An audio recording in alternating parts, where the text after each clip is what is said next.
And welcome back. We're with Jeff Grupp, and we are talking about the law of attraction right now. Jeff, what is the law of attraction?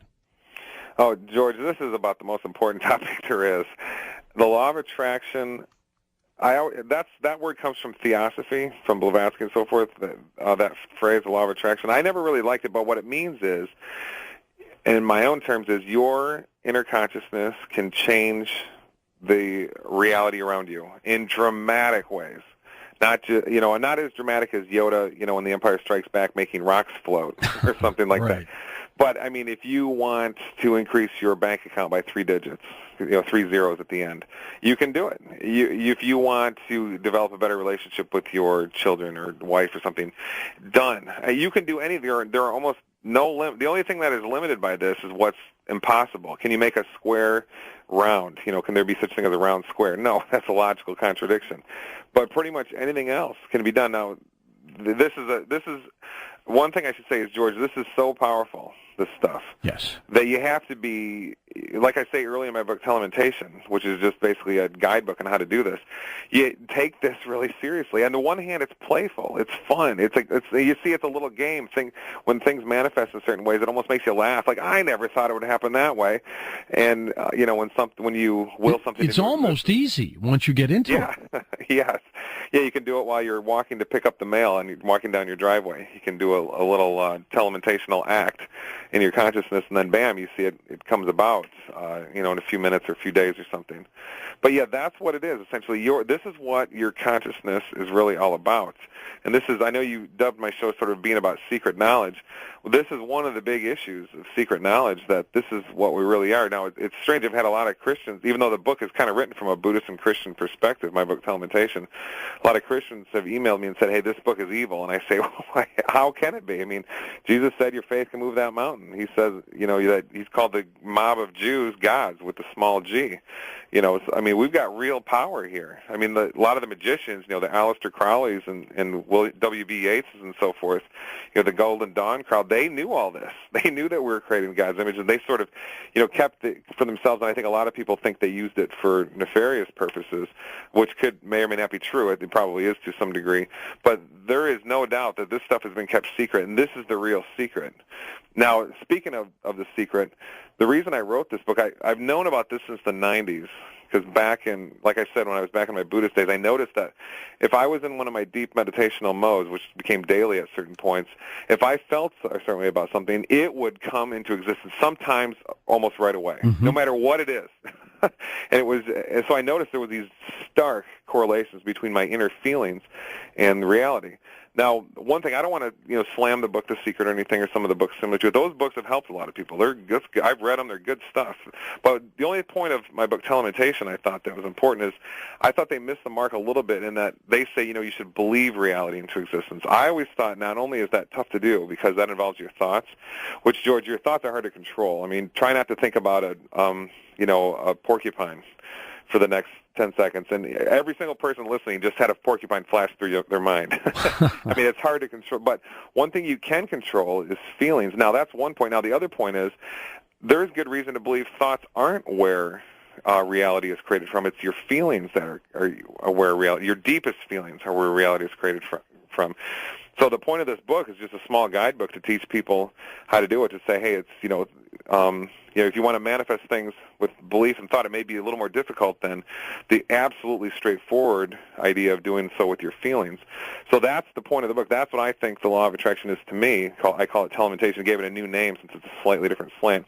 So your innermost feelings create reality. Jeff, I would use this when I would go to sleep. I always believe that in your sleep state, your subconscious mind would take over and do these incredible things for you that you wanted it to do without pushing, without, barreling ahead, with the one caveat, you always had to be ready when the door knocked.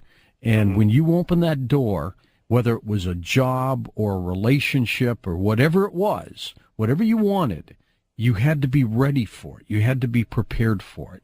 You could get that great job, but if you weren't ready for it, you'd get fired. You'd bumble your way into it, and something would happen. Same with a relationship, and I've always believed that. What's your take on that theory?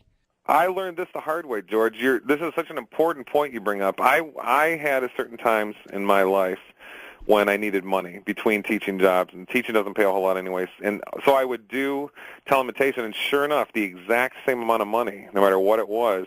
I was always kind of, shy, and I would not will that much money into existence. It's just enough to live, for example. And I would always lose it.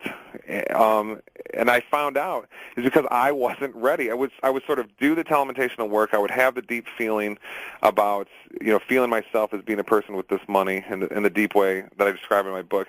But then I would sort of get relaxed and get used to it, and I wouldn't keep up. I would sort of go back to my old mental patterns of thinking of myself, feeling myself as being a person who doesn't have all this money and so forth that's needed, and I would run into a lot of trouble. So yes, I totally agree with you, and that's a big lesson that people don't often are not aware of. How do you train people to do this? Well, yeah, that's what the whole point of the book is. It's very, very simple. But on the other hand, it takes practice. I mean, I tell people early in the book, don't try to do this in 5 minutes, and if it doesn't work, give up. Yeah, you cannot get frustrated about it because you have to stay at it. Yeah, I would see a lot of students of mine would discover me on the internet and say, "Hey, you wrote this book," and then they would get the book and then try it, and then 5 minutes later, after not having it work, I can't find the deep feeling state, Jeff, that you're talking about in the book. So they put the book on the shelf. No, we've lived our whole lives looking outward. Okay, looking out at TVs and jobs and trees and whatever. What telementation requires is that you have moments in your life where you look the other way. You have to feel your feelings, and to do that, you have to find out that there's two feeling streams within you. There's one, the surfacey levels of feelings, which we're all familiar with. I feel bored, I feel happy, I feel sad, or something. So we all know those, and those are easy to identify. What is a little more difficult and takes a little more, well, it's not difficult, it just takes a little bit more time to train yourself to do this, is you have to understand that there's another feeling stream within you. That you find if you just look inside yourself and feel yourself a little bit. And that other feeling stream is sort of deeper than the surface feelings. But then again, it's right there, too. I mean, you can find it just in a snap. And the other feeling state it doesn't change. It's sort of like a tension within you. Or one author I like named Hubert Benoit calls it a metaphysical tension. And I've called it the feeling mass. That follows a philosopher named Eugene Genlin he was in the Chicago area until he died. But he calls it the feeling mass. It's just an unchanging state of intensive feeling within you, and it's almost like it creates all the other feelings. If you look at your feelings, like say you have a feeling of love, and then a few moments later you have a feeling of boredom. If you look real carefully at those feelings, you'll see that they aren't different. One has the language of love applied to it, and the other has the linguistic idea of boredom attached to it. But really, at their hearts, the feelings are the same.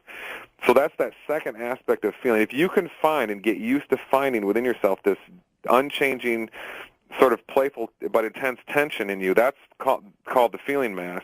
And if you can get there and feel it, and at that same point know without a shadow of a doubt that whatever you want to manifest is true, and feel it as being true, it will happen. What do you think of evil? Where does that fit into the equation here? I used to not think it was real, but now I think it's a real force that exists. This goes back to when we were talking about dark ecstasy.